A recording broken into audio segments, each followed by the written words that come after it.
Suspicious is that I stand on top of someone. That's everything I don't that I know. do. Who left the game while he left the game? Alright, listen, Jack, and today I'm making a video about me playing,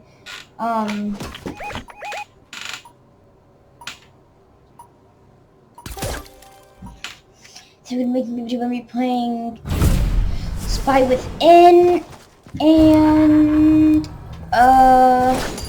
yeah, I've only been Spy once, and now I'm a butter. I'm an agent, but I'm a butler in disguise.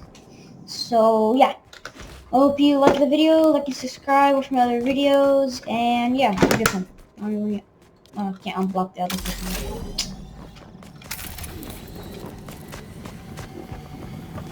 I'm trying to get at least to like 50 subscribers right now, so please like, subscribe, please.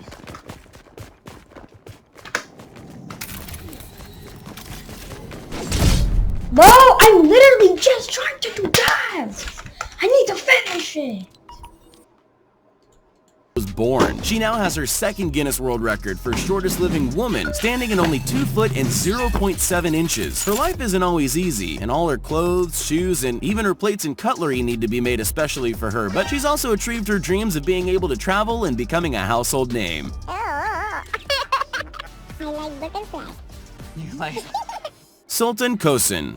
Sultan Kosen's feet are the only part of him that have been beaten by something larger. The tallest living man has very few rivals. He's one of only 10 men in all human history that has been reliably measured at over 8 foot tall. He's actually 8 foot 2.8 inches, but he didn't always tower over everyone. He only started his unusual growth spurt at the age of 10. It was caused by a tumor causing his pituitary gland to produce too much growth hormone, but luckily his Guinness World Record fame meant surgeons gave him the life-saving surgery he needed to remove the tumor completely for free. And that's not all he's happy about. He's also fulfilled his dream of falling in love and getting married, and he can finally get clothes made that actually fit him.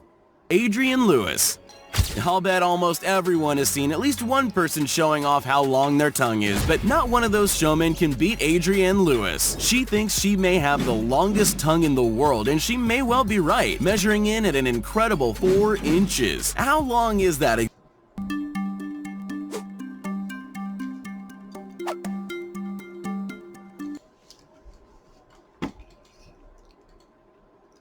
Exactly. Well, her YouTube channel has plenty of examples of the amazing things she can do with it. She can lick her chin, her nose, and her elbow, which, let me just remind you, is supposed to be impossible. More than that, she can even lick her own eye like a chameleon. And let's not forget how long their tongues are. Her tongue is so long that in elementary school, she used to use it to deter bullies by freaking them out. There doesn't seem to be any reason for its abnormal length, so I guess she just got lucky. No, God!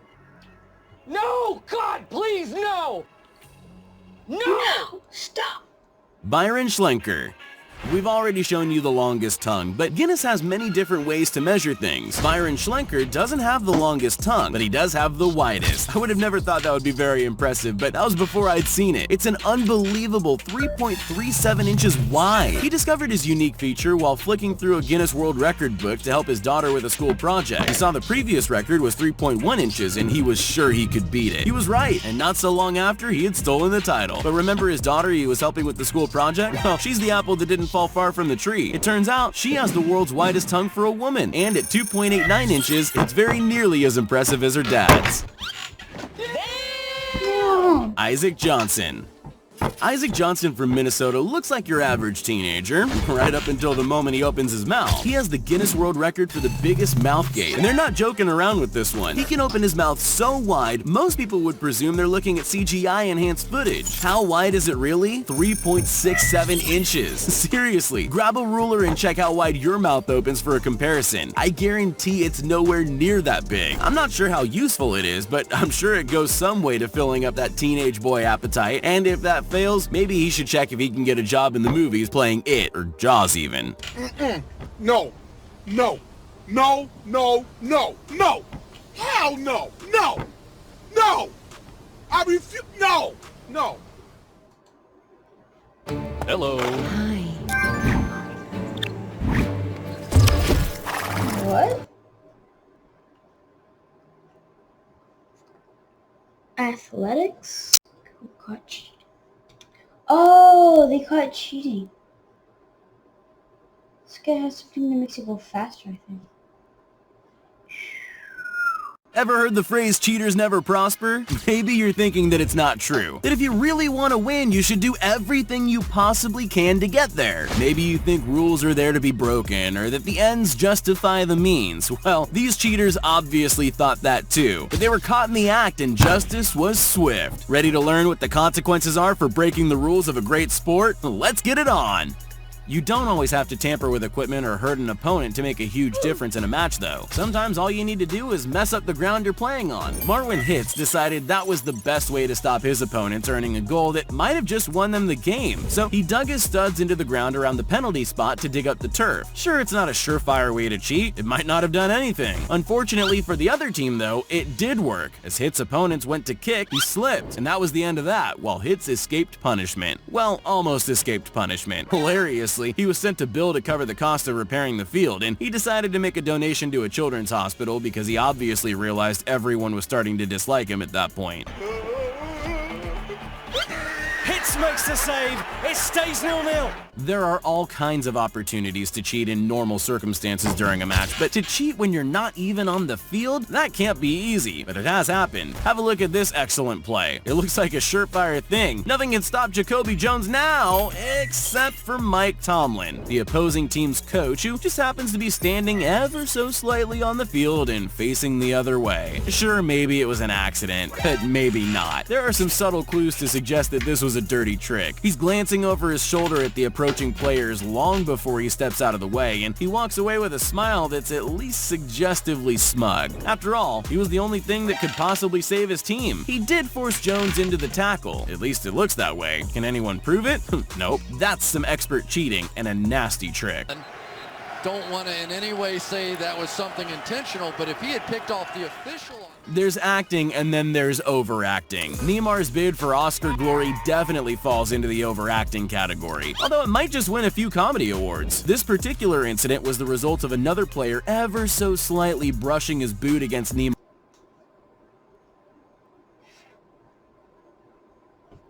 Particular incident was the result of another player ever so slightly brushing his boot against Neymar's ankle, although you would never know that's what happened. It looks like he's had some kind of medieval torture device tested out on him. Really, you wouldn't even be able to guess from that performance that it was his ankle he was claiming was injured. Maybe he forgot which part of his body was meant to be hurt when he realized how itchy the grass was that he was rubbing himself all over. Ankle here. There didn't appear to be much contact there with the opponent, I have to say. Professional sportsmen are usually composed, focused, dedicated people. The kind of people who are capable of only looking at their own lane in a race and not at their competitors passing them. That's why they're pros and we're not. You'll never see someone like that doing something stupid like trying to kick someone off their motorcycle or something like that, unless you're watching Romano Fenati riding anywhere near Nicolas Aho. For some reason, Fenati decided he didn't like him, and suddenly the MotoGP was like watching a bully on a school playground bickering with someone, and he just kept doing it, trying to push him off his bike and making rude gestures at him and any other weird petty behavior he could think of. He didn't get away with it though. It earned him 3 more penalty points, and he had to start from the last slot on the grid like a child on the naughty step. There are complicated ways of cheating at a sport, and those might get you better results in the long run, but not everyone has that kind of time. You might be in the situation that Antonio Brown is in here, where he has to act right now or never get anywhere. What would you, a rational person who doesn't want to cause any serious, life-threatening injuries to your teammates, do? Try to run around your opponents who are standing in your way? Whatever you decide, it probably wouldn't be the idea that you should kick someone square in the face. Some people think he was trying to jump over him and miss. At least that's a more rational explanation, but it still seems extreme, and he definitely paid for it. To the face of Spencer Lanning, right there. Diana, your time will come. One day, you will become a legend. Wonder Woman 1984 in theaters and streaming exclusively.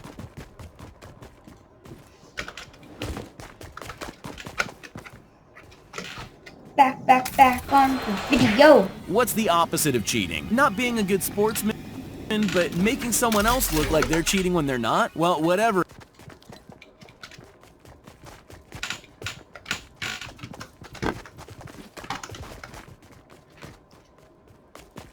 Oh crap, it's Midas.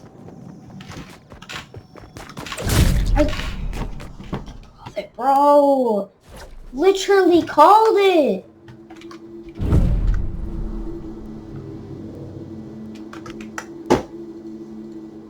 It is, if there was an award for it, LeBron James would win it. Have a look at the huge performance he gives here when his opponent tries to smack the ball but just misses and taps James on the face instead. That's some world-class acting you're witnessing there. The head whipping, the backward crawl along the floor, the silent cries for help from the ref. You won't see a better performance than that in the biggest Hollywood films this year. Sure, there are probably better ways to win a basketball match, but at least James knows he has a career after his sporting career ends. Did I just score on you?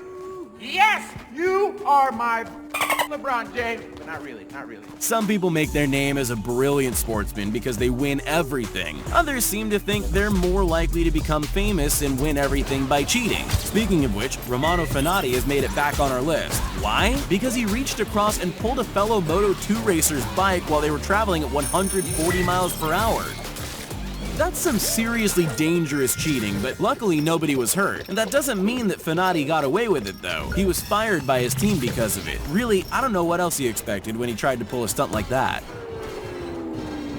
So as we've just proven, it doesn't work to make it look like someone punched you, or at least it takes some skill to make it work. So what's the best alternative if you want to take your opponent out of the game? Punch them? Even better, elbow them in the back. It seems to work in the sense that Alex Song got what he wanted here. His opponent is off the field in pain. But, and there is always a but when you're trying to cheat, he was also sent off with a red card, and now everyone hates him a little bit. It's like these sportsmen forget that they have HD cameras watching their every move, and the video can be replayed to make sure of just how much of a poor sportsman they were. Bad call.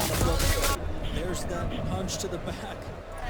Of course, often the best way to come out on top is to make someone else look bad. It's morally wrong and makes you a horrible person, but it's really sophisticated cheating until you get it wrong. Then you just...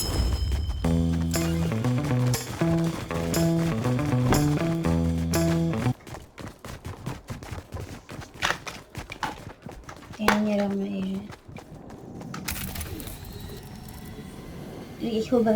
Look stupid and horrible. Brian Carrasco was thinking on his feet and saw a golden opportunity to get his opponent sent off by making it look like he'd punched him in the face during a free kick. Unfortunately, he didn't think about doing it surreptitiously and instead just grabbed the guy's arm and smacked himself in the face with it, then rolled around a bit. One thing's for sure, it'll be a long time before he gets any work as a stuntman on movies. There was absolutely nothing convincing about his terrible attempt at cheating. One of life's great questions concerns why people do the wrong thing knowing they will get caught. In baseball, pine tar is illegal, so surely the logical thing to do is to not get caught using pine tar. Yankees pitcher Michael Pineda doesn't seem to care that it's illegal and keeps using it anyway. Of course, the last time this team caught him using it, it was on his hand. Maybe he thought he was hiding it by putting it on his neck, but if he did, he needs a mirror because you can see it a mile away. Anyway, he's unsurprisingly sent off. You just can't get away with that kind of brazen cheating without at least being sent off, especially when you've been caught cheating the same way before. He needs a new hobby. He must have too much time on his hands. It's probably getting stuck to all the pine tar. Just had a major incident against this very same team, and you realize they were going to be looking. Pause for a moment and imagine the most cartoonish way to stop a basketball player from successfully throwing the ball into the basket. Were you thinking of sticking the ball to their hands? Well, that's the answer. That's pretty much what happened during this game. There's a complaint about a sticky substance on the ball. An argument breaks out, and then the officials have to run around the court telling all the players that using stickum on the ball is illegal, as the coach is seen not so subtly putting the spray cans away. Sure, stickum won't completely stick your hands to the ball, but it is an adhesive used to stop sporting apparatus slipping out of your hands, so it will no doubt make a big difference. It looks like obvious cheating, as Dwight Howard was the last one to touch the ball and the coach had the cans. The name of the coach who had the stickum, incidentally, is J.B. Bickerstaff, in case you needed any more convincing that this should be a scene from a kid's cartoon. Cricket is a favorite sport of many people all around the world, and many of them will know that cricket balls are crucial to the game in more ways than you would expect. Ever seen a player rub the ball on their pants before bowling? They're trying to smooth out the already smooth side of the ball to make it swing to one side. That's allowed. What's not allowed is using sandpaper to make one side even more rough so it swings the other way, making it incredibly difficult to hit it with the bat. Still, Cameron Bancroft decided to do it anyway, and everything went nuts. People were really upset because they planned their cheating ahead of the match, and it left the Australian team in tatters. Captain Steve Smith and David Werner were banned from playing for a full year. Bancroft, who was caught in the act, was banned for 9 months, and their coach resigned and cried on TV. They probably won't be trying that one again.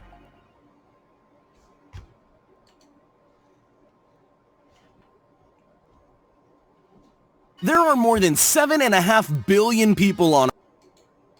I'm in the video here. I hope you like and subscribe and watch the other video. Bye.